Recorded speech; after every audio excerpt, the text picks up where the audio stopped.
Coba tes, tepuk tangan 100% mulai go. 200% mulai go.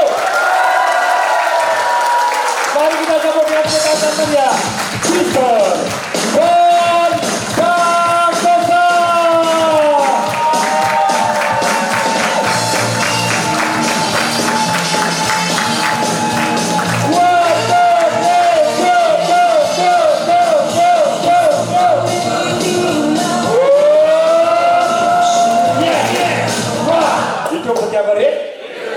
Hiduplah dengan dahsyat. Berikan kos kanan kiri, katakan Anda dahsyat, Anda dahsyat. Silakan go kemudian Anda katakan saya banyak dahsyat, saya banyak dahsyat.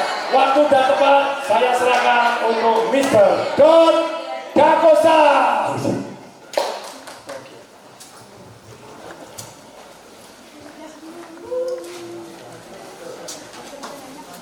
Ada perokok dalam ruangan ini. Bapak perokok. Terima kasih. Bapak memberi kontribusi untuk pajak Indonesia. Ada rokoknya? Boleh lihat? Ada juga yang merokok? Selain beliau? Boleh minta satu?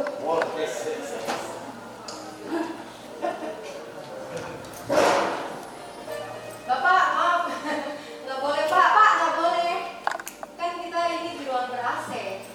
Bapak nggak boleh merokok. Tidak boleh?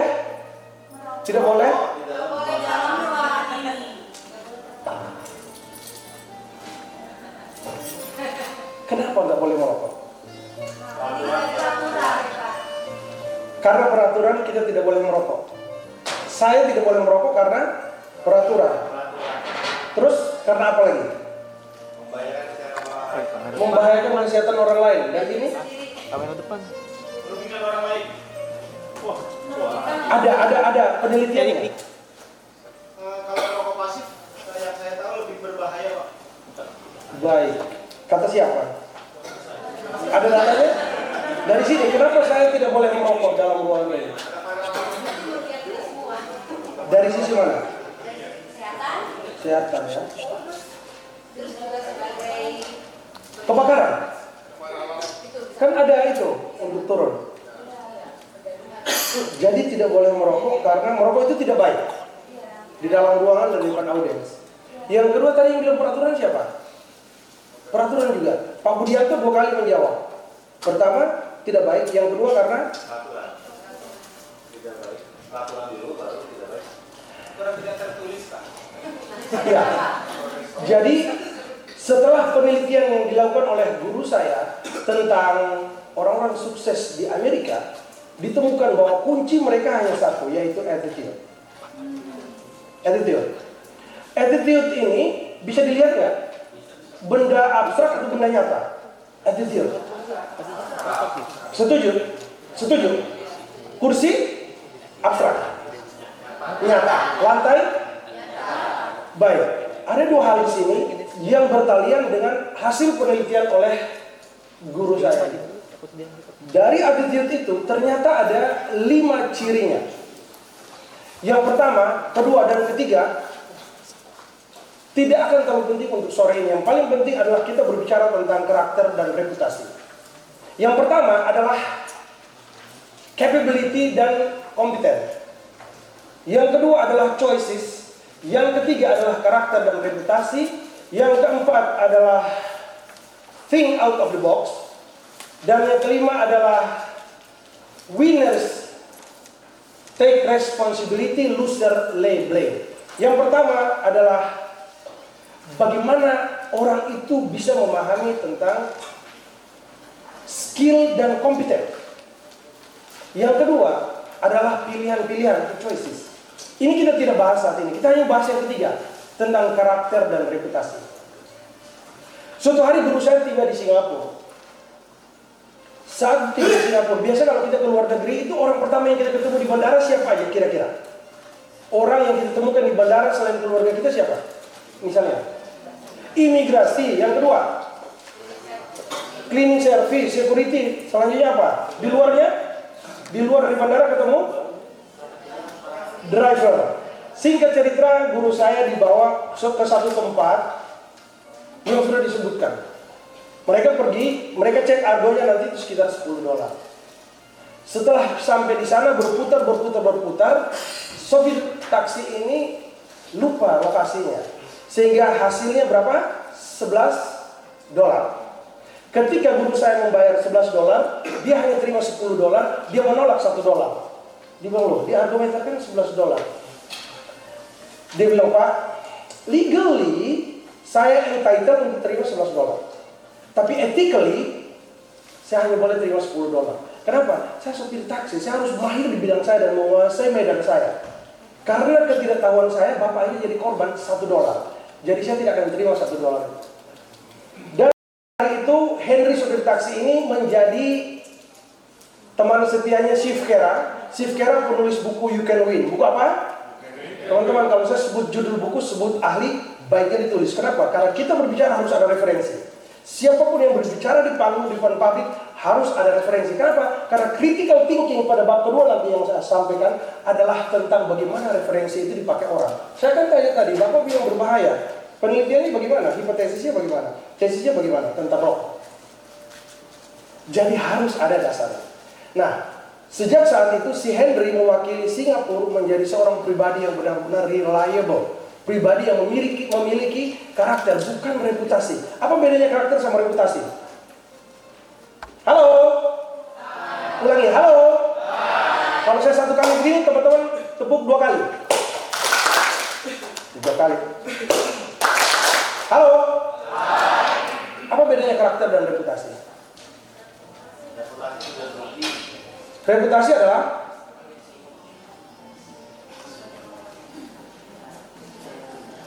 itu apa? Reputasi. Karakter? Ya. Karakter adalah sifat. Baik, teman-teman, hari ini banyak orang membangun reputasi mereka. Dan mereka meninggalkan karakternya. Pak Budianto menjawab 2. 1, merokok itu tidak baik. Yang kedua, merokok itu bisa kena peraturan. Artinya membuang sampah sembarangan. Ingat 160 loh, kalau kita buang sampah sembarangan mencelakakan orang, itu iklannya di Radio Alsinta tiap hari kan, bisa masuk penjara 5 tahun. Mbak, kita nggak boleh buang sampah karena apa? Buang sampah sembarangan. Kenapa nggak boleh? Ya, merugikan orang lain. Terus apa lagi? Merusak lingkungan. Apa lagi? Mengapa kita tidak boleh melanggar peraturan? Demi kebaikan bersama. Ada dendanya nggak? Ada orang yang tidak melakukan kesalahan karena memang dia tahu kesalahan itu tidak boleh dilakukan. Ada orang yang tidak melakukan kesalahan karena dia takut kena tangkap. Ini sangat rentan, sangat fragile, sangat vulnerable. Karakter dan reputasi inilah satu contoh orang-orang sukses di dunia, orang-orang kaya di dunia. Mereka selalu menjaga karakternya, bukan reputasinya. Nggak maling itu kan bukan karena takut ditangkap, tapi memang itu nggak boleh. Jangan maling. Kenapa? Nanti kalau ketangkap gimana? Orang dari tutur katanya, karakternya akan terlihat. Udah belajar NLP akan ketahuan diksinya itu seperti apa. Dari Steve Kera ada 5 poin yang merupakan wajah dari attitude itu. Hasil penelitian dia tentang ciri-ciri orang sukses di dunia dan orang kaya. Steve Kera penulis buku You Can Win. Statement terkenalnya adalah you cannot change the direction of the wind, but you can adjust your sail. Kita tidak bisa merubah arah angin, tapi kita bisa mengatur pelayaran kita. Di dalam buku You Can Win. Di situ juga beliau membuat statement tentang winners not do different thing. Winners do same thing in the different way. Para pemenang di dunia ini, orang-orang sukses, mereka nggak melakukan hal-hal yang aneh-aneh. Mereka melakukan hal yang sama dengan cara yang berbeda. Itulah yang disampaikan oleh Steve Kera dalam bukunya You Can Win. Terima kasih sudah mengguru saya tidak merokok tadi. Saya Don Da Costa, selamat sore dan assalamualaikum warahmatullahi wabarakatuh. Namo Buddhaya, salam kebajikan, Om Swastiastu, Shalom dan Salve. Dalam waktu 48 menit ke depan kita akan berbicara tentang 3 hal. Tentang berapa hal? Semua ilmu yang dimiliki oleh orang-orang hebat, semua pengetahuan yang dimiliki oleh orang-orang kaya, semua hal yang dimiliki oleh orang-orang baik, semua yang dimiliki oleh orang berpangkat, Kalau tidak tahu cara berkomunikasi, maka semuanya tidak bisa jadi apa-apa. Segala sesuatu dimulai dari komunikasi. Pada mulanya adalah sabda. Dan sabda itu adalah kata-kata. Oleh karena itu, kata-kata yang menghidupkan semuanya. Ibu bapak belajar semua dari kemarin. Kalau tidak menggunakan kata-kata, maka refleksi dari pikiran dan perasaan kita tidak akan diketahui oleh orang. Orang bisa mengetahui pikiran dan hati kita melalui apa? Angkat tangan, jawab. Orang bisa tahu pikiran kita dan hati kita melalui apa? Pertama, action. Yang kedua, kata-kata verbal. Dan yang ketiga, facial boleh masuk dalam action. Gestur, fine, oke. Apa lagi? Intonasi. Baik. Saya akan kasih Bapak 7 komponen suara. Janji saya terkait dengan Bapak udah memunculkan satu. Apa lagi?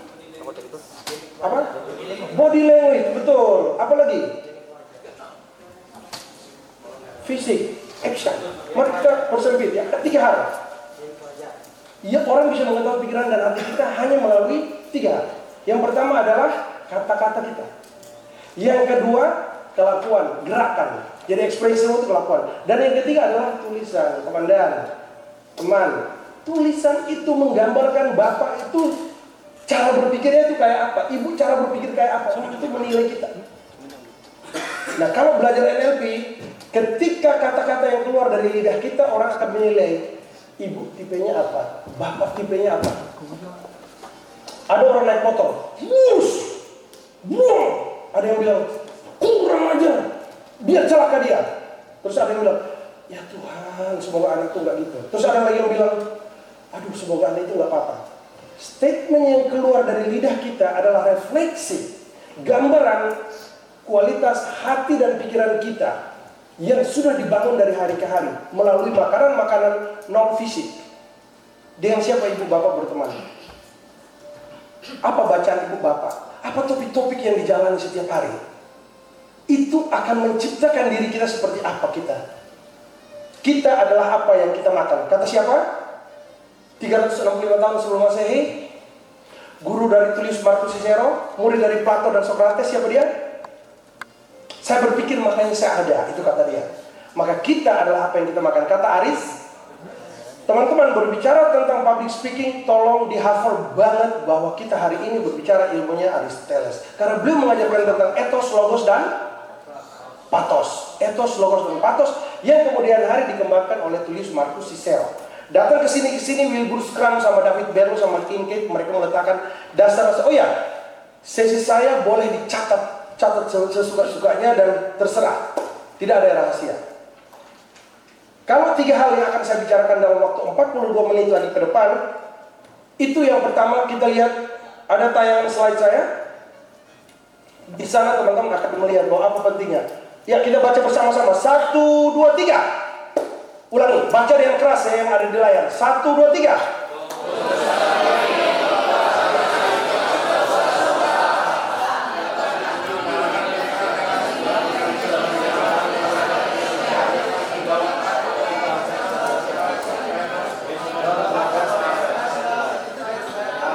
Tepuk tangan untuk ibu bapak dulu.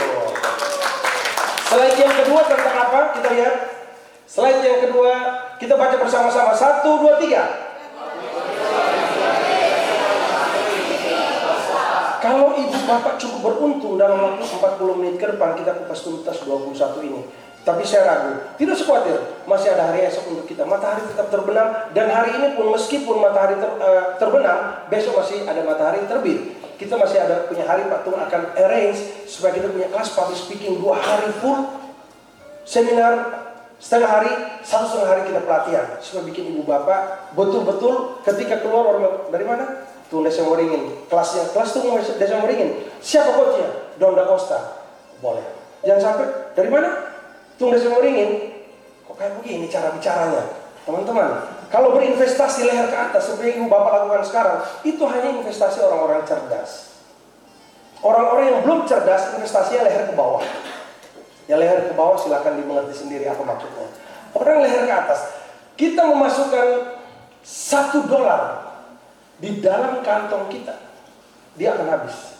$1 dimasukkan ke kepala kita, dia akan berkembang. Inilah fakta yang saya alami saat itu. 2009 saya tidak ada keraguan ikut kelasnya Pak Tung. Dan Pak Tung bisa menciptakan ada orang Indonesia bisa 4 kali jadi spokesperson di United Nations pada misi yang berbeda, tahun yang berbeda. Keluar dari alumni TDW dan TFC. Selesai.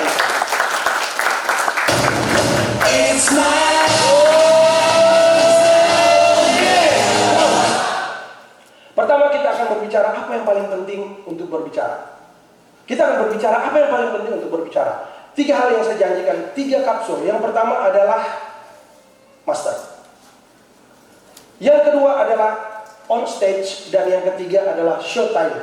3 hal ini akan mengantarkan kita untuk menjadi apa yang kita inginkan. Teman-teman, orang tidak pakai ilmu untuk meramal hati dan pikiran ibu bapak. Ibu bapak harus speak out, omong keluar. Cara kita berbicara akan menjadi hal yang penting. Saya punya teman, lagi di Kempinski, kita duduk di, saya lupa itu namanya, di tempat wine itu. Saya bilang, bro, senyumlah dikit. Saya bilang, you main apa? Dia main karet. Ini juga main karet, saya bilang. Tapi ini kok sangat friendly dengan orang ngobrol. Lu jual karetmu, sama dia jual karetnya, harganya itu sama. Saya bilang, tapi orang mau sama dia, kenapa? Karena asik orangnya. Sekarang semua orang punya duit, bisa dapat barang di mana aja. You tinggal perlu belajar komunikasi emosional untuk membuat orang itu nyaman.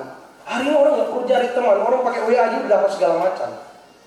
Belajarlah untuk menyampaikan isi hatimu, bukan drama, tapi belajar untuk bagaimana scratching the heart, korek hatinya orang itu.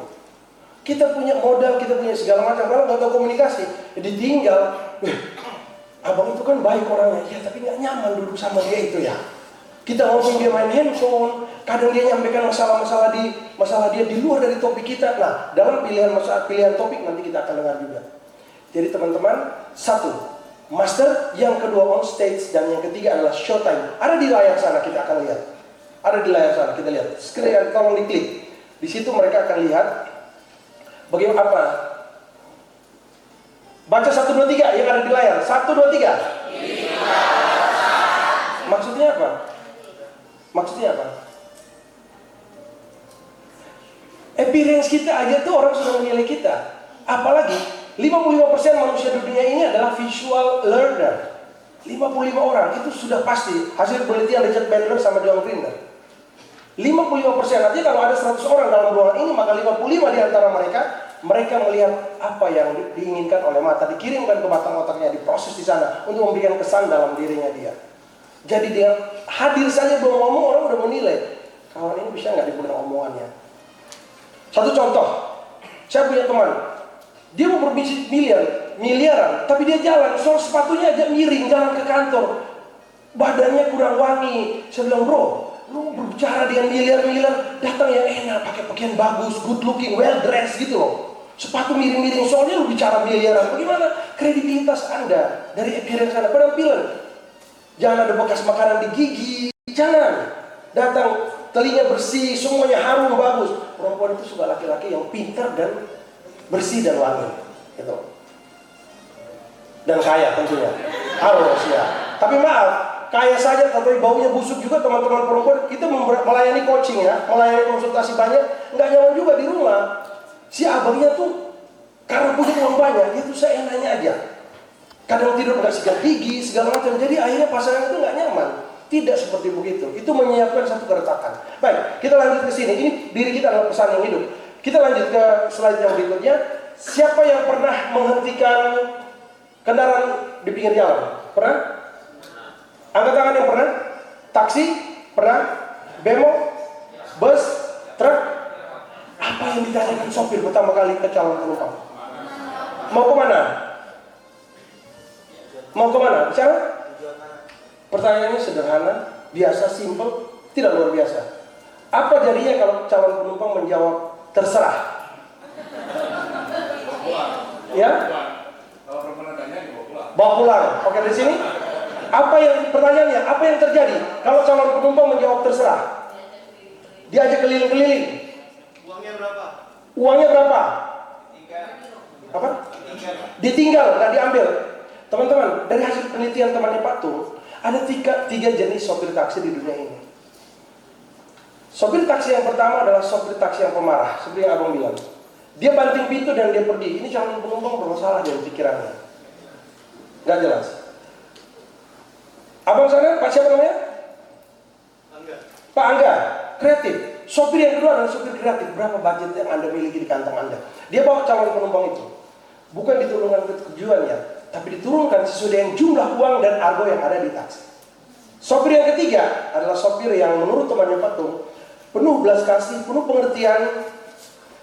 Penumpangnya dibawa pergi, bukan ke tujuannya, tapi dibawa ke rumah sakit jiwa. Teman-teman, dalam berbicara harus ada tujuan, dalam berpikir harus ada tujuan. Kita harus tahu mau kemana dalam hidup ini. Kita harus tahu bagaimana berkomunikasi, bagaimana kita bisa meng-anchor teman bicara kita untuk dia berada di satu haluan dengan kita. Bawa dia dalam pikiran kita, bawa dia dalam nuansa kita. Mengapa demikian? Karena kita mau bawa dia sesuai maunya kita. Kalau kita tidak mengerti komunikasi, kita tidak tahu berapa banyak yang kita inginkan, kita akan tersesat. Lebih parah lagi, kita akan diarahkan ke kepentingan orang. Orang bilang apa? If you don't have your agenda, you will be a part of someone's agenda. Kalau kamu nggak punya rencana yang baik dalam hidupmu, maka Anda adalah bagian dari rencana hidup seseorang. Ada yang merasa belajar sesuatu hari ini? Angkat tangan kiri, katakan saya. Tepuk dulu. Baik, ini adalah pengantar. Kita lihat, yang paling penting adalah master. Pak Tung bisa menyampaikan di sini, para instruktur menyampaikan di sini. Mengapa kita masuk ke slide kosong? Kita harus ketik. Ini kita main, operatornya akan mengetik apa yang saya sampaikan. Master on stage showtime. Kita lihat master berapa huruf? Yang kedua, yang terakhir, barusan saya bertanya. Yang pertama, yang kedua dan yang terakhir, ini satu gaya ketika teman-teman bicara. Yang pertama, yang kedua, yang ketiga itu klasik.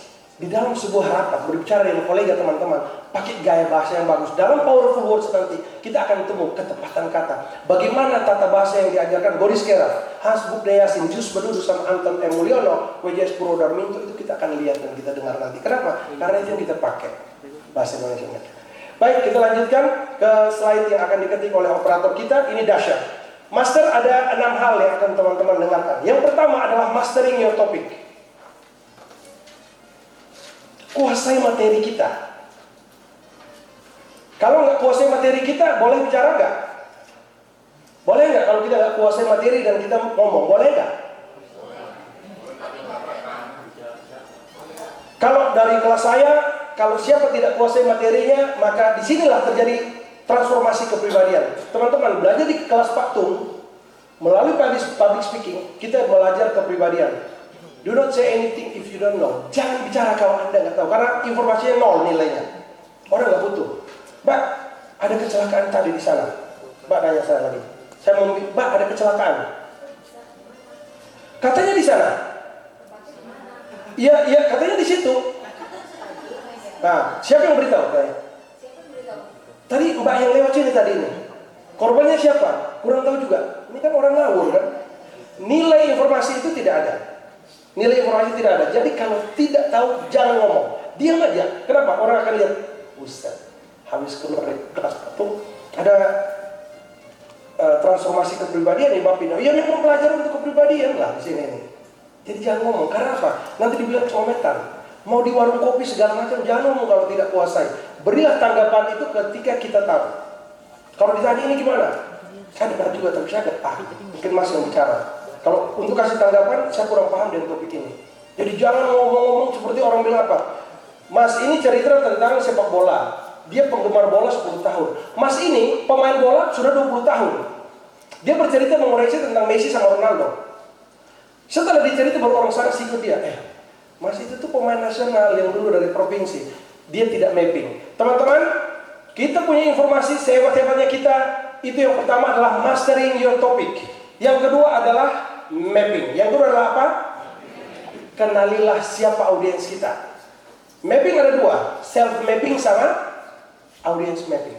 Self mapping itu apa pentingnya? Karena kita perlu nanti tahu tugas dan tanggung jawab kita itu apa. Saya siapa? Saya siapa? Apa kapasitas saya untuk bicara hal ini? Dan yang mendengar saya ini siapa? Apa perlunya dia mendengar saya? Dalam dunia kepelatihan ada yang disebut dengan training need assessment atau AKD. Di dalam pelatihan Indonesia dikatakan analisa kebutuhan diklat. Ada lista kebutuhan diklat untuk mengetahui siapa yang membutuhkan pelatihan ini dan untuk apa. Kenapa mereka membutuhkan pelatihan ini? Kalau di Australia dia mengatakan TNA ya, Training Assessment, Analysis. Menilai dulu kenapa orang ini membutuhkan informasi ini. Jadi kalau sudah punya ilmu, sudah punya informasi, yang kedua harus apa? Mapping. Mapping ada dua. Yang pertama adalah self mapping, yang kedua adalah audience mapping. Apa tujuannya mengetahui latar belakang audiens kita? Level bahasa, oke, itu nanti muncul pada powerful words. Bagus. Apa lagi? Mengapa kita interaksi?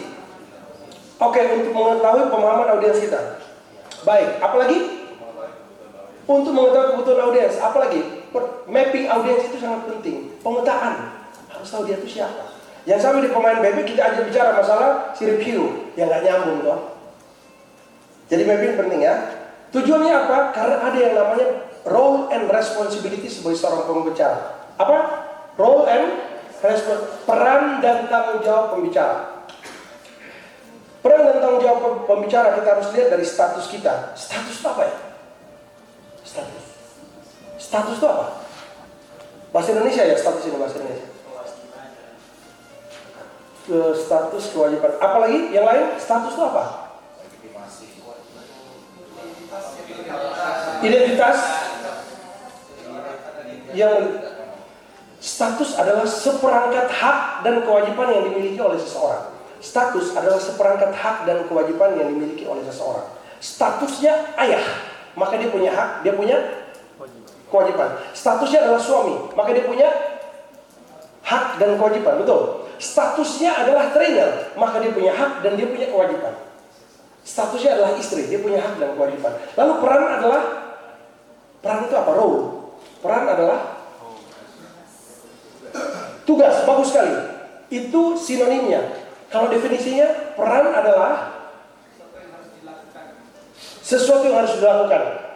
Peran adalah seperangkat aturan yang mengatur tentang status. Peran adalah seperangkat aturan yang mengatur tentang status. Statusnya adalah penjaga gawang. Maka aturan hak dan kewajibannya ada di sana. Penjaga gawang. Dia memainkan statusnya penjaga gawang. Perannya apa? Peran penjaga gawang apa? Tugasnya adalah agar tidak kebobolan. Teman-teman, inilah enaknya belajar andragogi. Belajar apa? Andragogi. Kalau pelajaran andragogi begini, pedagogi begini, ada anak kecil. Nah, jangan pegang ini. Ini panas. Apa yang dilakukan anak kecil? Dia pegang. Setelah dirasakan baru dia memang panas. Kalau kita, Mas, ini air aki, jangan sentuh, nanti luka. Nggak perlu dicoba, dia udah tahu. Inilah pembelajaran yang kita lakukan sore hari ini. Saya menyampaikan dan teman-teman mengerti. Oh yes, wow. Baik, itu yang ketiga, peran dan tanggung jawab. Orang-orang di Uranus, Neptunus, dan Jupiter berkata apa? I am responsible to what I say, I am not responsible to what you understand. Saya bertanggung jawab dengan apa yang saya ucapkan, tapi saya tidak bertanggung jawab dengan cara Anda mengerti saya. Public speaking tidak, di kelas Pak Tung Desa Waringin tidak. Di kelas Pak Tung Desa Waringin, trainer, master, instruktur bertanggung jawab untuk apa yang dia ucapkan, dan dia bertanggung jawab membuat audiensnya mengerti. Kami bertanggung jawab untuk apa yang kami sampaikan, dan kami bertanggung jawab untuk membuat teman-teman harus mengerti apa yang kami sampaikan. Itu peran dan tanggung jawab pembicara. Camkan itu baik-baik, jangan sampai bilang begini, saya kan udah ngomong ke dia, tapi dia kan nggak mengerti. Ya tugas Anda, go down to the earth, bikin dia mengerti. Itulah komunikasi, koordinasi, cooperation, collaboration. Itu harus dilakukan. Semua dimulai dari koordinasi, komunikasi. Baik, kita datang ke poin yang keempat. Poin yang keempat, teman-teman, ada yang disebut dengan flow of mind. Dalam berpikir, kita harus punya alur berpikir atau sistematika. Sistematika menurut Aristoteles itu ada 3 ya. Exordium, argumenta, dan conclusio. Kita ulangi bersama-sama. 1. Exordium, argumenta, dan conclusio. Pembuka, isi, dan penutup. Ini adalah yang diajarkan Aristoteles. Jadi teman-teman mau bicara apa saja, lakukan intro. Intro ini yang akan menentukan teman-teman itu sukses dalam komunikasi atau tidak. Kenapa? Karena ketika kita datang pada beautiful mind nanti, ketika apa yang kita sampaikan tidak dilakukan orang, maka kegagalan yang besar terjadi dalam komunikasi. Tidak akan terjadi sesuatu. Transformasi tidak ada. Changes tidak ada, maka komunikasi itu gagal. Mengapa anak ini kok bandel terus? Karena apa? Ayah ibu tidak turun masuk ke dalam range berpikirnya dia. Ayah ibu tidak turun ke dalam alam berpikirnya dia dan frekuensinya dia. Maka itu ada ibu yang suka nyeret anak kecil ketika jalan. Itu adalah hal yang mencelakakan. Ayah ibu harus berjalan lebih perlahan ketika membawa anak kecil, karena langkah kakinya tidak sepanjang ayah ibu. Ini disinilah seorang senior, seorang instruktur itu harus memahami bagaimana cara audiensnya mengikuti dia. So, poin yang keempat adalah alur berpikir. Dalam penulisan ilmiah, siapa yang pernah tulis disertasi? Disertasi? Yang bikin tesis? Ya. Skripsi?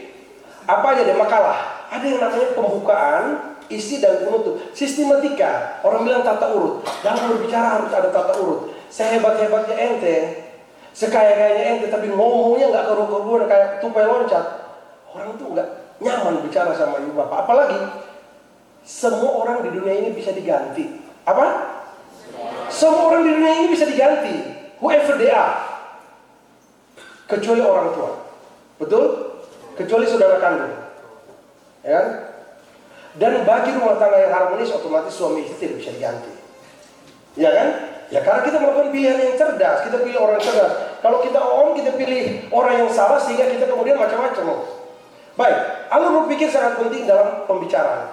Pembukaan, isi, dan penutup. Selesai, sederhana. Silahkan dilatihkan. Yang kelima, tahun 83 waktu saya SMP kelas 3, kami main sandiwara. Saya ingat, suster kepala sekolah mengajarkan tentang bagaimana kita harus menghafal. Ternyata drama itu harus menghafal. Tetapi pembicara hebat, mereka hanya butuh yang disebut dengan extemporaneous. Mereka tidak butuh yang namanya memoria. Yang lebih fatal lagi, baru kejadian mungkin teman-teman 2-3 hari barusan, silahkan lihat di YouTube lagi ramai. Ada seseorang yang melakukan manuskrip, menyampaikan pidato sambil membaca, yang menurut beberapa informasi kurang bagus. Entah siapa, saya lupa, saya kurang meneliti beliau laki atau perempuan, tapi yang pasti ada di YouTube hari ini. Itu beliau melakukan manuskrip. Nah, kemudian ada yang disebut dengan extemporaneous. Halo? Ya, extemporaneous itu pointers saja. Kalau saya nggak perlu baca lagi ini karena apa? Ini buku saya. Buku saya saat ini lagi diteliti, mudah-mudahan dalam waktu tidak lama akan terbit. Jadi saya tidak perlu melihat pointers lagi. Tapi sangat disarankan memegang pointers ketika mau menyampaikan sesuatu. Judul-judulnya saja, kemudian pakai bahasa kita sendiri. Yang parah itu ketika kita melakukan manuskrip. Baca aja. Kalau orang manuskrip, Mas, kasihkan bahan bacaannya, Mas pulang aja. Saya kan bisa baca. Itu manuskrip. Kurang menarik kalau kita sampaikan. Kelebihannya di manuskrip itu pasti tidak salah. Nah, yang fatal tuh memoria. Menghafal. Kalau lupa satu kalimat pasti ngeblank. Saat ngeblank orang lupa bernapas. Otaknya tuh kurang oksigen. Akhirnya tambah blank dan kemudian nervous dan takut. Dan dia memutar film-film negatif dalam kehidupan dia. Akhirnya dia tambah kacau. Yang terakhir adalah impromptu. Jadi ada 4 ya. Manuskrip, extemporaneous, memoria, dan impromptu. Impromptu apa? Tidak ada hujan, tidak ada angin, tiba-tiba, Mas, kita lagi acara reuni, tolong sampaikan tolong ngomong dong. Loh, kok saya? Udah ngomong aja. Nah, tidak usah khawatir impromptu. Gampang. Impromptu ini sering membuat orang tuh gugup. Halo? Oh, yes. Coba berdiri sebentar. Berdiri sebentar. Baik. Bukunya Stephen Lucas tahun 83 berbicara tentang 4 cara delivery methods. Kita lihat delivery methods ada 4. Yang pertama adalah manuskrip, membaca tulisan. Yang kedua adalah extemporaneous ya, hanya pointers yang kemudian pakai bahasa sendiri. Yang ketiga memoria. Yang keempat impromptu. Tepuk tangan untuk kita semua. Duduk kembali, silakan. Baik, yang terakhir, silakan. Orang mengatakan alam bawah sadar kita berhubungan satu sama lain. Teman-teman, kalau nanti materi saya Tidak selesai, tidak usah khawatir. Nanti Pak Diki akan sampaikan, kita bisa punya kelas khusus untuk kita kupas untuk semua ini, sekaligus saya berikan pelatihannya. Paling kurang 2 hari, karena setengah hari kita akan belajar tentang logos. Hari kedua kita akan belajar tentang patosnya. Patos adalah how, cara untuk melakukan dalil-dalil yang saya sampaikan. Teknik untuk memahami logos itu adanya apa? Ilmu. Etos, logos, dan patos. Etos itu kita. Etos itu ada pada manusia, komunikator dan komunikan. Tidak usah. Success imagination, teman-teman. Siapa yang pernah ngapeli pacarnya? Angkat tangan. Yang pernah ngapeli ceweknya? Boleh tangan kiri? Boleh tangan kiri? Oke, pernah. Siapa yang pernah diapeli pacarnya? Pernah diapeli? Tangan kiri coba. Oke. Saya nanya. Baik. Apa harapan kita ketika kita datang ke rumah cewek malam minggu? Kita berharap suasananya nyaman. Ceweknya harapnya apa? Oleh-oleh. Kira-kira bawa oleh-oleh apa? Apapun adanya. Kalau banyak orang mengajar tentang kekuatan pikiran, the power of thinking, the power of thought. Teman-teman, hanya orang gila yang memikirkan hal-hal negatif bagi diri dia. Hanya orang gila yang mengharapkan hal-hal negatif terjadi pada diri dia. Bagi orang-orang normal seperti kita mengharapkan sesuatu yang baik. Dan ketika alam bawah sadar kita yang orang bilang subconscious mind itu berhubungan satu sama lain, sebagaimana yang dikatakan oleh Eknat Eswaran dalam bukunya Take Your Time. Eknat Eswaran menulis buku Take Your Time sama Climbing the Blue Mountain. Beliau dari Kerala, dari India Selatan. Alam bawah sadar kita itu berhubungan satu sama lain. Kalau kita mampu satu frekuensikan alam bawah sadar kita, maka barang itu jadi. Jadi udah barang itu. Karena kita sudah bisa menghubungi dia melalui alam bawah sadar kita. Siapa yang pernah kangen sama ibunya di rumah dan ibunya gelisah sepanjang malam? Siapa yang pernah mendengar cerita begitu? Atau kangen sama papanya bilang, saya kok ingat kamu dari kemarin ya, kok tiba-tiba muncul. Ada yang pernah dengar cerita gituan? Atau kangen sama anaknya di kos-kosan sana nggak bisa tidur? Ada? Itu bukti bahwa alam bawah sadar kita ini terkoneksi. So, kenapa tidak dimanfaatkan? Sebelum hadir di sini, saya sudah bicara dengan Pak Diki, saya sudah bicara dengan Pak Tu, bahwa saya ada di sini, teman-teman akan sangat antusias memberikan energi untuk saya, berbagi energi dengan saya, sehingga kelas ini bisa jadi seperti begini. Kalau teman-teman acuh tak acuh, tidak saya harapkan, tidak saya pikirkan, kan saya masih normal. Yang saya inginkan adalah teman-teman memperhatikan saya dan mendengar saya. Karena apa? Beautiful mind akhir dari materi kita adalah teman-teman melakukan apa yang saya sampaikan. Selesai kita dengan 6 poin dari bab pertama, yaitu master. Yang pertama adalah apa? Yang kedua, mapping terdiri dari audience mapping. Saya jelaskan. Self mapping tadi belum saya jelaskan. Self mapping artinya kita harus tahu diri kita itu tuh siapa, kekuatan kelebihan kita tuh ada di mana, saya kurangnya di mana, saya harus perbaiki ketika bicara di depan orang. Kelebihan saya di mana, saya bisa tingkatkan. Ini tujuan dari self mapping. Juga kita harus tahu diri, karena kita pada poin yang ketiga apa? Peran dan tanggung jawab pembicara ya. Yang kelima, yang keempat, harus ada tata urut berbicara. Itu biar orang lihat kita pernah sekolah. Orang pernah sekolah ikut seminar, dia cara bicaranya berbeda. Beda dua orang anak yang dilahirkan dan dibesarkan di samping terminal dan di samping masjid. Beda mereka punya cara bicara. Dua orang anak yang dilahirkan dengan pendidikan yang sama, usia yang sama, satu di terminal, satu hidup di samping gereja. Tutur kata mereka itu berbeda. Jadi disinilah kita memahami, ketawa masnya, lingkungan kita membentuk kita. Dan yang terakhir adalah apa? Yang kelima apa? Delivery method, kata Stephen Lucas tahun 1983 dalam bukunya The Art of Public Speaking, ada 4. Yang pertama adalah manuscript, yang kedua adalah extemporaneous. Extemporaneous artinya siapkan pointers-pointersnya saja, tapi istilahnya extemporaneous. Yang ketiga adalah memoria. Berbahaya sekali kawan. Hati-hati kalau menghafal. Mau sambutan nanti, kalau buka pabrik sudah hafal, setelah itu Pak ini siapa namanya tadi ya? Wah udah hancur. Dan yang terakhir adalah impromptu. Impromptu tidak usah khawatir ketika disuruh tiba-tiba untuk bicara, tidak usah khawatir. Kuncinya satu, tahu itu acara apa. Harus tahu itu acara apa, mengapa acara ini ada, dan untuk apa acara ini ada. Full stop. Hanya 3 saja. Ini acara apa? Kenapa acara ini dilakukan? Dan acara ini mau dilakukan untuk apa? Itu saja. Selesai. Dengan bunga-bunga sedikit dan Anda udah kelihatan luar biasa. Itu delivery method. Dan yang terakhir adalah membayangkan kesuksesan. Siapa yang pergi mau ketemu dia punya klien terus dia berharap semoga sampai di sana klien saya siram saya pakai air panas saya punya muka. Siapa yang datang apeli pacarnya berharap semoga mamanya pegang panci dengan air panas lalu buyur saya. So, successful imagination membayangkan kesuksesan karena kekuatan alam bawah sadar kita itu berhubungan dengan kekuatan alam bawah sadarnya orang. Kata Steve Carell dalam bukunya Climbing the Blue Mountain, dia bilang alam bawah sadar manusia atau subconscious mind kita itu bergerak seperti kuda liar yang 24 jam bergerak tidak pernah berhenti. Jadi samakan frekuensi maka terjadilah seperti sore hari ini. Teman-teman mendengar saya bicara nggak lempar saya pakai sepatu kan? Oh yes, oh. Baik. Kita datang ke poin yang kedua. Sebentar lagi saya akan selesai. Poin yang kedua adalah on stage. On stage bukan artinya hanya di saja.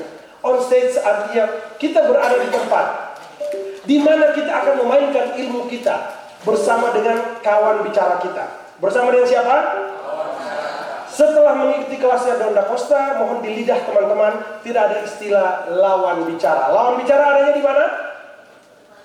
Lawan bicara adanya di mana? Di pengadilan. Hanya di pengadilan ada lawan bicara antara pengacara, hakim dan jaksa. Selain daripada itu semua orang adalah kawan bicara. Nah kalau lawan bicara ngapain aja? Ingat, perdebatan yang tidak membuat keputusan telah melukai. Dan melukai ketika dalam perdebatan sama seperti pecahin gelas. Dilem pakai gelem terbaik juga, retaknya itu masih ada. People may forget what you say, they will never forget how you make them feel. Orang bisa aja melupakan kata-kata yang kita ucapkan, tapi perasaan dia terharu biru, terbolak-balik ketika Anda mempermainkan dia saat itu, dia nggak akan lupa seumur hidup. Oh, rasanya itu. Apa dia ngomong? Gak ingat lagi dia ngomong apa, tapi rasanya kucek-kucek dia. Jadi inilah yang harus kita benar-benar jaga, karena kita akan datang pada diri kita. Baik, on stage terdiri dari 7 poin. Yang pertama adalah act naturally. Don't go changes just to please me, just the way you are. Jangan berubah hanya untuk menyenangkan hatiku. Be yourself. Jadilah dirimu sendiri dalam segala hal. Ketika di rumah, ketika di dapur, ketika di ruang tamu, di kamar tidur, di kantor, di jalanan, di restoran, dimanapun. Be yourself. Orang tidak suka kemunafikan. Kemunafikan itu adalah topeng dan orang sudah tahu itu. So, jadilah diri kita sendiri ketika kita berbicara. Act naturally. On stage poin yang pertama adalah act naturally atau bersikap apa adanya. Jadilah dirimu sendiri atau be yourself. Semua orang suka seperti begitu. Artinya apa? Loh Pak, kita kan belajar gaya public speaking. Silahkan. Tetapi jangan meninggalkan jati diri Anda hanya untuk meniru coach Anda.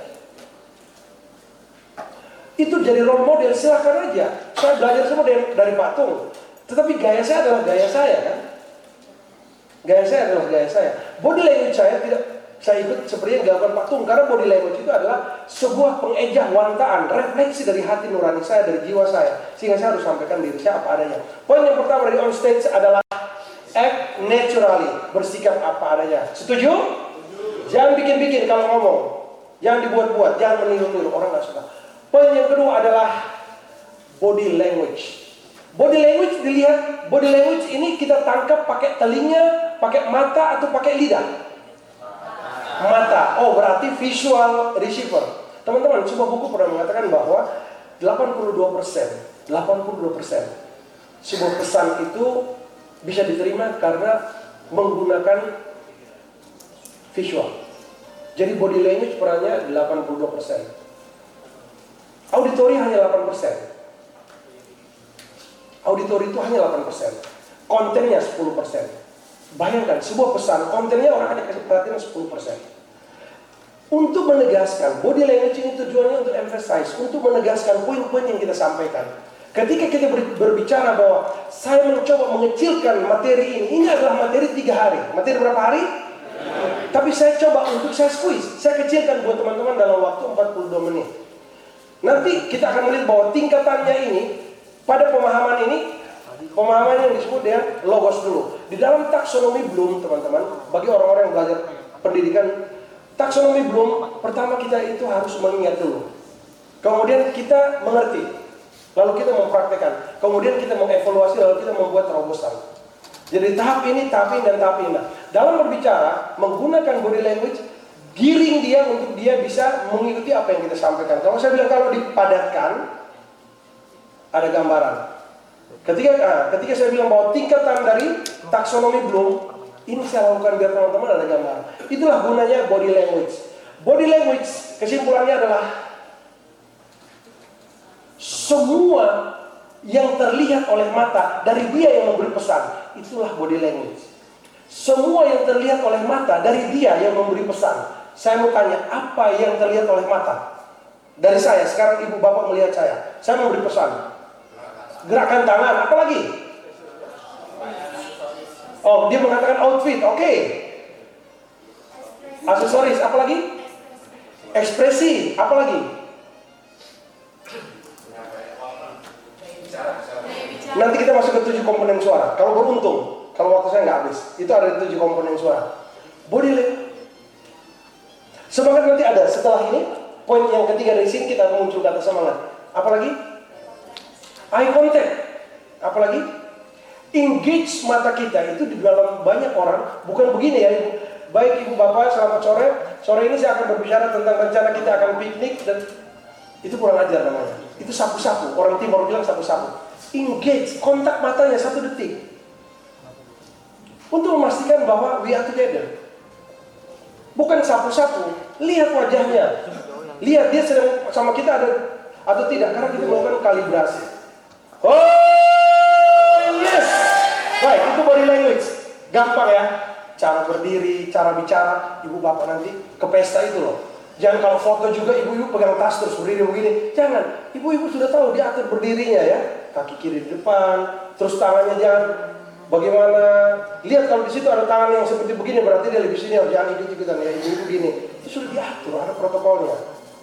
Terus laki-laki juga berdiri kasih rapi sedikit. Semua orang akan melihat pesan ini dibawa kemana-mana. Orang melihat kita. Setuju? Itu body language. Yang ketiga adalah beautiful mind. Apa? Pikiran yang cantik.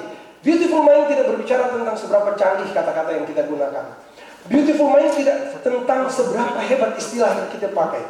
Beautiful mind adalah tentang bagaimana yang kita sampaikan itu membuat orang itu mau belok kiri atau dia mau belok kanan dalam kehidupan dia setelah mendengar kita, atau dia mundur. Apa kabar kalau kata-kata kita membuat dia jalan di tempat? Berarti beautiful mind tidak terjadi. Teman-teman, ketika ruangan ini sudah selesai, sudah gelap, lampu sudah mati, sound system tidak ada, laptop sudah tutup, semua sudah pulang. Pesan saya itu baru 15% nyampe ke teman-teman. Baru berapa persen? 85% pesan saya akan hidup ketika teman-teman merasakan gema, gaung dalam dadanya teman-teman saat sudah tiba di rumah nanti. Teman-teman sudah mengingat, memahami dan mengerti yang saya sampaikan. Itu saatnya beautiful mind teman-teman dan beautiful mind saya berada pada satu frekuensi. Bahwa teman-teman memahami apa yang saya lakukan dan mau melakukan apa yang saya sampaikan. Itulah beautiful mind. Jadi semua presentasi selesai baru 15%. 85% adalah ketika taksonomi Bloom yang diajarkan dalam dunia ilmu pengetahuan dan pendidikan dimengerti oleh komunikannya, receivernya. Dimengerti dan dapat dilakukan. Disitulah beautiful mind kita sudah bersatu. Baik, kalau kita bicara tentang beautiful mind, maka kita akan lanjutkan pada apa yang disebut dengan critical thinking. Critical thinking, hati-hati, tidak semua orang itu adalah gelas kosong. Tidak semua orang adalah gelas kosong. Itulah pelajaran andragogi. Andragogi artinya bahwa audiens kita itu sudah punya ilmu. Ibu bapak ini udah jago public speaking. Kenapa? Sudah punya pacar, sudah punya suami, sudah punya istri. Kalau nggak paham public speaking, gimana mau jadian? Kan pasti udah tiktokan kan? Sini maunya frekuensi udah sama, oke jadi, ayo, jalan gitu. Beautiful mind, kita datang pada critical thinking adalah data dan fakta yang harus kita sampaikan. Karena critical thinking melahirkan analytical thinking dalam sebuah pembicaraan, dalam sebuah proses berpikir, dalam sebuah diskursus. Proses berpikir ini didasari oleh pertanyaan menguji. Kita harus uji pertanyaan, kita harus uji fakta itu, kita harus uji kenyataan itu, kita harus uji informasi itu. Nah, dengan menguji informasi itu, kita melakukan critical thinking. Mengapa kita harus uji? Karena membutuhkan analytical thinking, berpikir analisa. Ini maksud dan tujuannya bagaimana? Apakah kita akan datang pada sepaham atau tidak? Kalau orang hanya yang iya mas, iya mbak, iya, ya udah akan jadi apa-apa. Kesepahaman tidak terjadi. Inilah yang kita perlu pelajari tentang berpikir kritis dalam berbicara. Mengapa demikian? Karena ada yang disebut dengan do's and don'ts. Teman-teman, kalau ada benih, kita hamburkan di jalan aspal, kira-kira tumbuh atau tidak? Kita hamburkan di atas bebatuan, tumbuh atau tidak? Benih harus ditaburkan di tanah yang sudah kita persiapkan, yang disebut dengan persemaian. Audiens kita harus kita siapkan dia. Kita sampaikan betapa pentingnya topik yang akan kita sampaikan. Pak Tung sudah jual saya tadi, bahwa topik yang akan kita dengar berikut bermanfaat untuk teman-teman mengeksekusi ilmu yang dipelajari di sini. Hanya melalui public speaking. Tidak ada hal lain selain komunikasi. Tidak ada koordinasi bisa terjadi kalau tidak ada komunikasi. Oleh karena itu, do's dan don'ts adalah hal-hal yang harus dilakukan dan tidak dilakukan. Do's, siapkan audiens Anda. Do's, kuasai materi Anda. Do's, pahami audiens Anda. Do's, pakai metode-metode yang dapat diterima oleh audiens. Don'ts, jangan lakukan hal-hal yang melanggar agama, melanggar adat, melanggar etika, melanggar norma apa saja ketika kita lagi bicara sama orang. Jangan korek-korek telinga kalau ngomong sama orang, garuk-garuk rambut, kemudian ludah-ludah. Lagi ngomong sama orang, main handphone gak nanggapin, terus duduk depan bayi. Ingat, untuk menguap hanya satu tempat teman-teman, tidak perlu menutup mulut. Tahu di mana tempatnya? Menguap boleh tidak menutup mulut? Di atas tempat tidur. Hanya itu satu-satunya tempat teman-teman boleh menguap tanpa harus begini. Kalau di sinetron, masa di sinetron lah kan tidur sendiri, ngapain pakai tutup mulut gitu kan? Gak perlu. Hanya di tempat tidur kita boleh menguap tanpa tutup mulut. Selain daripada itu, demi etika dan demi harga diri kita, reputasi dan kredibilitas kita, menguap harus tutup mulut. Itu masuk dalam do's dan don'ts dalam menggunakan ilmu public speaking. Yang lainnya, jangan tidak menguasai materi. Itu termasuk dalam don'ts. Jangan. Kalau tidak menguasai materi, jangan ngomong. Kalau lagi sakit perut, bolak-balik ke kamar mandi, jangan ngomong. Udah, lain waktu aja. Jadi do's and don'ts artinya ada hal-hal yang harus dilakukan. Apa yang dilakukan? Kuasai materi, mapping, memahami siapa audiens kita, body language kayak apa. Don'ts, jangan melakukan hal-hal yang kontraproduktif. Jangan melakukan hal-hal yang destruktif dalam komunikasi. Tidak akan terjadi beautiful mind yang kita inginkan pada poin yang ketiga tadi. Sederhana. Kita lihat, kita datang pada Pak Tung kalau bawa acara, suaranya menggelegar, betul? Betul? Semua trainer suaranya menggelegar. Kenapa? Kalau saya duduk dan saya balik ke sana dan saya membaca saja, saya tidak punya entusiasme.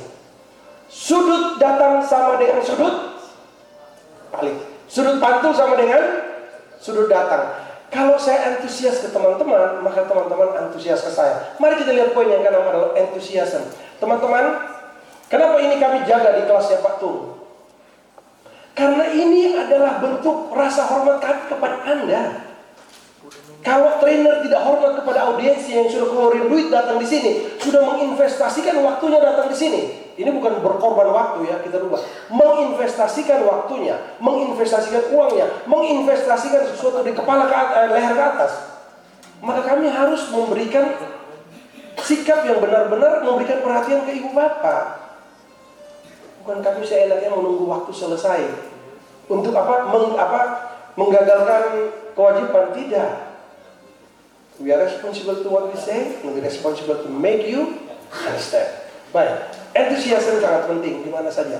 Kalau ibu bapak sama anaknya di rumah tidak kasih perhatian, jangan salah kalau dia membuat pilihan yang salah. Dan keluarga dan dengan sahabat lama-lama menjauh, jangan salah. Dengan rekan bisnis, teman-teman, cara duduk saja sudah bisa membuat hubungan rusak. Satu contoh, Mas kasih kaki kirinya ke atas kaki kanan, kaki kirinya hadapkan sandalnya ke koko ini. Nah, itu saja sudah bisa merusak, karena sudah tidak antusias dia, karena tidak tahu etika. Cara duduk saya sudah membuat orang masuk. Cakar pinggang bicara sama orang, adat ketimuran belum bisa diterima. Kecuali kita pindah warga negara dan kita pindah ras ke Jerman sana, it's okay. Tapi di Indonesia masih. Baik, halus entusias. Dan yang terakhir adalah teman-teman, Jus Badudu, Hans Bukne Yasin, WJS Puro Darminto, FX Surono, Anton Emuliano, dan WJS Puro Darminto, termasuk Godis Keraf, menulis apa yang disebut dengan tata bahasa Indonesia. Tibalah kita pada saatnya berbicara tentang powerful words. Berbicara tentang apa? Atau ketepatan kata. Ketepatan kata terdiri dari 3 hal yang sangat perlu kita pahami. Yang pertama adalah tata bahasa. Sehebat-hebatnya Anda, secantik-cantiknya Anda, seganteng-gantengnya Anda, sekaya-kaya Anda, ngomongnya lompat cara lompat sini dan orang tuh nggak nangkap. Ya kasihan juga sama orang on gitu. Dan banyak orang yang kayak begitu. Kenapa? Saya kan punya duit, ngapain saya belajar banyak? Tapi ente tidak masuk dalam kelas. Ketika datang di resepsi, salah pilih warna pakaian. Orang pada pakai batik, Anda pakai jas, itu sudah nggak masuk. Frekuensinya udah nggak sama. Ketika pakai jas sudah ditentukan dress code-nya, nuansanya apa, sudah nggak sama. Tidak ada yang negur, tapi orang melihat kelas kita di sana. Oh, ternyata bapak ini memang kelasnya di situ gitu. Ini semua harus diperhatikan. Kenapa? Karena public speaking belajar tentang bagaimana experience kita di banyak orang dengan berbicara. Powerful words terdiri dari 3 hal. Yang pertama adalah tata bahasa. Tata bahasa. Yang kedua adalah majas atau peribahasa atau gaya bahasa. Dan yang ketiga adalah diksi. Tata bahasa kita sama-sama sudah dapat waktu SD kelas 5 dan SMP kelas 2. Saya dulu jelaskan. Kita merujuk kepada Dr. Godis Keraf dalam bukunya Tata Bahasa Indonesia, bikin bahasa yang baik dan benar. Sayang sekali 7 komponen vokal kita tidak bisa bicara sore ini karena sesaat lagi saya harus pergi. It's okay. Saya punya kelas lain nanti. Teman-teman, Don Luis, boleh bagikan kartu namanya Pak? Ini anak saya, dia alumni hubungan internasional dari UNAIR, dia magang di Bangkok, Nairobi, dan Timor Leste. Don, silakan bagikan kartu Papa sebentar lagi Papa pergi. Itu. Saya boleh dihubungi kapan saja untuk hal-hal yang berhubungan dengan ini maupun hal-hal yang tidak berhubungan dengan ini. Menyangkut hukum, persahabatan, human excellence, bisnis segala macam, silakan hubungi saya. Kasih kartu nama yang warna coklat tulis. Baik. Yang kedua adalah gaya bahasa, yang ketiga adalah diksi. Diksi adalah pilihan kata. Setelah melalui kelas saya, teman-teman jangan bilang begini, wah dia membuat pilihan diksi. Salah. Itu adalah salah. Dia membuat diksi, bukan memilih diksi. Karena diksi sendiri artinya pilihan kata. Pilihan kata itu harusnya menyamankan. Teman-teman, kalau teman-teman dijahilin di mana saja di teritori Indonesia, kartu nama saya ada, WhatsApp saya ada, Facebook saya ada, Instagram saya ada, YouTube saya ada, berita tentang saya di internet ada, silakan kontak saya. Kalau Anda dijahili oleh siapa saja, silakan kontak saya. Mudah-mudahan kita bisa silakan bagi kartu namanya. Dan saya melayani moderator ilmiah maupun moderator bisnis serta pariwisata, budaya dan sebagainya. Saya melayani MC untuk semua acara kecuali acara keagamaan non-Katolik. Saya pasti tolak karena saya pernah punya kesalahan fatal, ada acara halal bihalal, saya lupa mengucapkan assalamualaikum waktu di Jayapura. Yang kedua, acara hari ulang tahun anak-anak saya tidak akan terima. Karena saya pernah mati kutu benar-benar nggak bisa bikin apa-apa di anak-anak TK ulang tahun. Gara-gara adalah sahabat saya jadi minta Om Don untuk jadi MC. Benar-benar saya lumpuh. Jadi 2 acara yang saya tolak adalah hari ulang tahun anak-anak dan hari keagamaan non-Katolik. Saya kasih tahu. Selain daripada itu saya melayani moderator, melayani MC 2 bahasa, bilingual moderator. Silahkan pelajari saya di internet nanti. Dan 2 menit lagi kelas saya akan selesai karena teman-teman akan memilih kelas lain yang lebih dahsyat lagi. Dan teman-teman, saya masih punya hutang buat teman-teman adalah 8 kunci rahasia. Yang pertama adalah master yang terdiri dari 6 kunci. Yang kedua adalah on stage yang terdiri dari 7 kunci. Dan yang terakhir adalah showtime yang terdiri dari 8 kunci. Apapun adanya, saya mau sampaikan begini. Ada 21 kunci yang saya bagikan sore hari ini. Kunci laci bisa dibuat ngidupin mobil nggak? Kunci mobil bisa dibuat untuk buka gembok nggak? Kunci gembok bisa buat untuk buka pintu nggak? Artinya setiap kunci memiliki fungsi yang berbeda-beda. Pada saatnya Ketika dibutuhkan, gunakan kunci mana yang harus dipakai.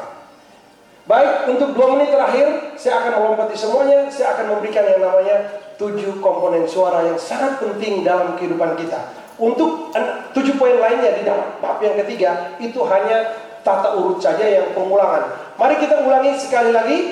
Ada berapa klaster hari ini? Berapa kapsul yang saya rencanakan? 3. Yang pertama adalah, yang kedua, yang ketiga. Baik, 7 komponen suara sangat penting. Ini yang disebut dengan total vokal. Yang pertama adalah artikulasi. Yang pertama adalah artikulasi, pengucapan. Cara kita mengucap itu menentukan kelas kita. Pemahaman kita akan kata yang kita gunakan. Pemahaman kita akan diksi yang sudah kita buat. Yang kedua adalah intonasi. Intonasi adalah tinggi rendahnya nada. Dan yang ketiga adalah pace atau tempo. Apa? Yang ketiga? Tempo adalah cepat lambatnya ketika kita berbicara. Tujuannya apa? Seperti yang Pak Tung lakukan tadi. Untuk engage, untuk grabbing. Untuk apa? Untuk anchoring teman-teman itu, untuk dikaitkan, di hook up, supaya tidak lepas dari suasana kita. Karena untuk masalah yang gelombang beta, gelombang theta, gelombang delta, gelombang gamma, gelombang alfa, itu yang teman-teman dengar dari guru-guru yang lain. Poin yang kedua apa tadi?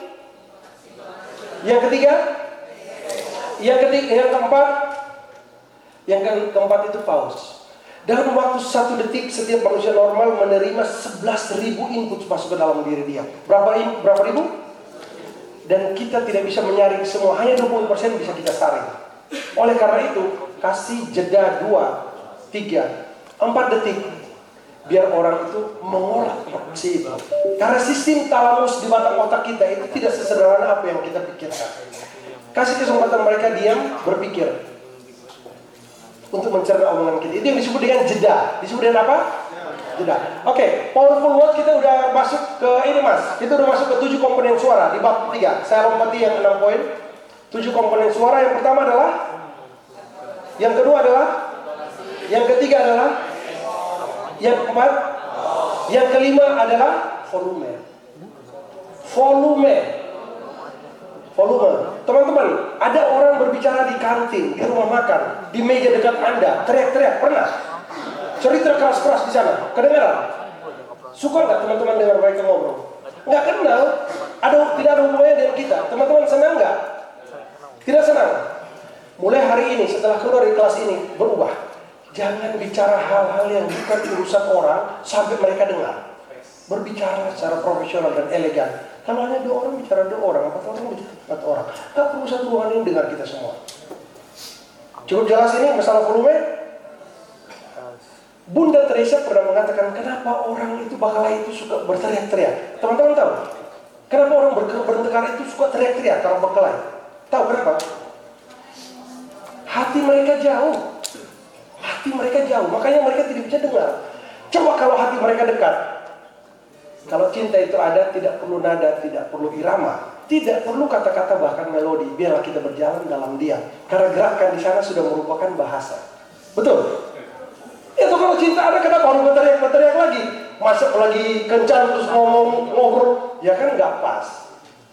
Itulah hati kita dekat. Maka itu teman-teman, volume ini harus diatur. Volume adalah poin yang kelima. Poin yang keenam adalah gaya suara. Teman-teman berbicara dalam rapat, berbicara dengan rekan bisnis, tentu saja gaya suaranya berbeda dengan ketika bicara sama anak, berbicara sama sahabat. Setuju? Setuju apa setuju? Nggak bisa dicampur aduk. Bicara dengan sahabat pakai gaya suara kepada sahabat, berbicara kepada suami, kepada istri, gaya suara pada suami atau istri. Demikian juga jangan bawa gaya suara berkasih-kasihan di kamar tidur, bawa sampai ke kantor. Salah juga, salah sasaran juga kan? Atau jangan sampai ribut-ribut di kantor terus bawa pulang, anak istri juga terima di rumah sana, itu salah juga. Itu poin yang ke-6, gaya suara. Dan yang terakhir, saya mau tanya, siapa yang tertarik untuk mendalami ilmu ini? Angkat tangan kiri, kanan saya. Siapa yang percaya bahwa public speaking adalah pengantar untuk bisa menuntaskan semua ilmu yang kita miliki? Baik. Siapa berjanji akan belajar terus-menerus meningkatkan dirinya untuk sukses dalam bisnisnya saya. Janji? Setuju? Ini yang disebut dengan emphasize atau penekanan dalam berbicara. Buat mereka, buat ikrar, suruh mereka berjanji, kasih tekanan. Ayo kita pergi sekarang. Inilah saatnya. Itu yang disebut dengan emphasize atau penekanan. Kita sudah selesai 7 komponen suara sebagai penutup sesi saya. Masih banyak materi yang akan kita lakukan. Kalau teman-teman tertarik, sekali lagi kartu nama saya ada pada teman-teman. Mau konsultasi apa saja yang ada di muka bumi ini, silahkan ada di situ. Saya menerima job MC, moderator, dan juga memberikan seminar public speaking sampai saya bisa berkunjung ke perusahaan-perusahaan. Kita ulangi sebelum saya tutup. 7 komponen suara. Yang pertama, yang kedua, yang ketiga, yang keempat, yang kelima, yang keenam, yang ketujuh. Bulan November tahun 2005 selesai kuliah. Di atas meja Profesor Paul Bargon dari Wollongong University, pembimbing saya, menaruh toples, kemudian bola golf, kemudian kelereng, dan setumpuk pasir. Dia sudah coba bahwa semua barang ini akan masuk ke dalam toples. Mana yang harus dimasukin lebih dulu, teman-teman? Coba. Bola golf sudah penuh semua ruangannya. Masukin kerikil. Setelah kerikil apa? Pasir. Teman-teman, bola golf itu adalah hal-hal utama dalam kehidupan kita. Meningkatkan diri kita, terus belajar dan melakukan pekerjaan dan ibadah. Yang kedua adalah apa? Pertemanan. Yang kedua adalah hobi. Yang kedua adalah bagaimana kita membangun jaringan. Dan yang ketiga adalah karena ada sampah-sampah yang muncul dari angkasa luar masuk ke dalam dunia ini, diri kita juga banyak sampahnya. Maka jangan taruh pasir dahulu dalam kehidupan kita, karena hal-hal utama tidak akan bisa masuk. Lalu dia ambil kopi dan dia tuang di dalam toples. Teman saya bilang, "Pak, sorry, kenapa? Bapak alat peraganya hanya bola golf, kelereng dan pasir dan toples. Kenapa Bapak tuang ini kopi ke dalam situ?" Dia bilang, memang benar. Berbicara tentang public speaking, berbicara tentang peningkatan diri di kelas yang patung adalah penting. Tapi jangan lupa, ada waktunya kita harus kopi. Selamat sore, saya Donda Costa dan kita akan ketemu lagi. Oh yeah, oh kurang.